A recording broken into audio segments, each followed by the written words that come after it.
Hey guys, and welcome back to Pixel Cherry Ninja's channel. A few hours ago, Analogue tweeted, let's have a look at the tweet. Analogue OS updates for Pocket and Dock and firmware updates for the Super NT, Mega SG and NT Mini Noir released today. So awesome stuff. I'll leave a link to the Pocket firmware and I'll leave a link to this tweet as well in case you want to update any of the other systems. I only have an Analogue Pocket and that's what I'm covering in this video. So many Analogue OS updates, from refining original display modes to openFPGA, all known bugs fixed in Super NT, Mega SG, NT Mini Noir, change logs and updates. Okay, so let's head over to the Analogue Pocket firmware update. So the firmware we're on now is 1.1. Again, I'll leave a link to this in the description. The release date was today, the day that I'm making this video, the 4th of May, or as some like to call it, May the 4th be with you.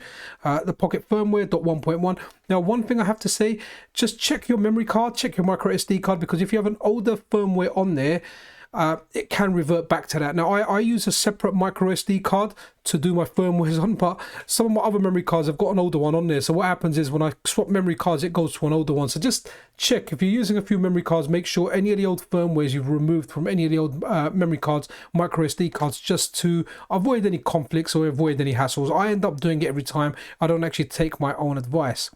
So there's instructions for updating the firmware. It's pretty simple. You just put it on the root of a micro SD card, turn your Analogue Pocket on, and it does the update for you. I prefer using a blank micro SD card, but you can put it on your normal SD card. In fact, the auto updaters have an option to fetch the firmware update for you, so they can grab it for you. I personally prefer to do it manually. I guess that's just the way I like doing it. But going over the release notes, so we've got improved original display modes for new original GBC, so for the Game Boy Color, and original Game Boy Color Plus modes, and new original GBA modes. So yeah, they kind of look okay. Not a massive difference. But yeah, they do look okay. Now, one thing I was a little bit gutted about, I was really hoping the display modes came to openFPGA, even though it doesn't say it in the release notes. I went and checked it anyway in case they didn't say it, but they didn't say it in here and it's not actually on there. So having a look at the rest of them, we'll go through everything one by one. Fixed library bug where enabling forced GBC option would cause a game's library entry to erroneously deleted. Fixed library bug causing improper scrolling in some cases. Save states list now shows states only for the currently running game. So that's in the OS side. Moving over to the openFPGA side, fixed UI issue when boot to openFPGA was selected. Fixed possible crash when selecting all category. Okay, awesome stuff. I never experienced that. Sometimes it did go a little bit slow and I'd wait, but it never once crashed for me. But maybe it was for some.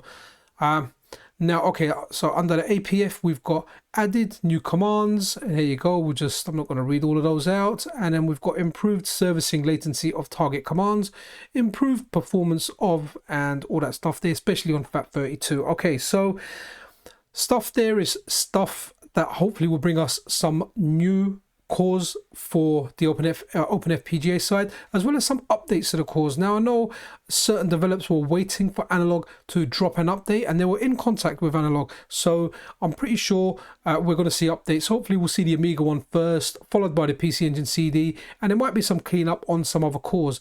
Now, the dock, I don't have the dock, but I'll go through what the improvements are anyway. So improved 2.4 controller poll rate, improved Bluetooth pairing and connection. I know a lot of people had issues with 2.4 gigahertz and Bluetooth, saying certain controllers weren't connecting, so hopefully that should be okay now. This is really interesting. Added support for Google Stadia controllers with Bluetooth firmware. So it's nice to see the Google Stadia controllers aren't going to waste if you were one of the people that actually got them. I tried that Stadia, but I played it with an Xbox controller. Added support for limited range RGB output over HDMI.